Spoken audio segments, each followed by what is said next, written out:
The technical term for a bunion is hallux valgus, which means that the two bones in your big toe and the second metatarsals are separating.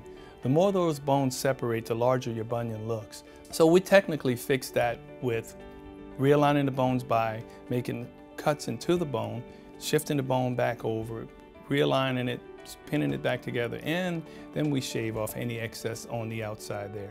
So the bunion, again, is just a separation of two bones in the foot. It makes the foot look wider, so the wider the foot, the larger the bunion. Bunions are painful. It's because the reason bunions are painful is because there's a large nerve that runs along that lateral side or the medial side of the foot that's being rubbed on by the shoe. So that's where the bunion pain comes from, and it becomes arthritic over time as well. Bunions are not preventable. Bunions are genetically induced. I mean, you're going to have it, you're going to have it. If your parents had bunions, there's a great likelihood you're going to have them. The bunions are mainly coming from a relaxed ligament in the foot. So the more relaxed those ligaments are, the more flexible the foot is, the more likely you're going to develop bunions, hammer toes, and little what we call Taylor's bunions. It's the one on the outside. Typically, preventative bunions, and you mentioned prevention, but you can prevent them or you can delay the progression of them. One of the things I usually suggest is a good inner sole with a good arch support, because the arch plays a large part in the formation of bunions as well. It stabilizes the foot, it stabilizes those loose ligaments, so therefore you can decrease the progression of those bunions. Footwear, I mean, there is cases where high-heel, pointed-toe shoes will just exacerbate or speed up the progression of that bunion.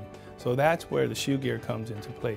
A shoe, again, with a wider toe box or a square toe box is a better shoe for someone who's prone to bunions.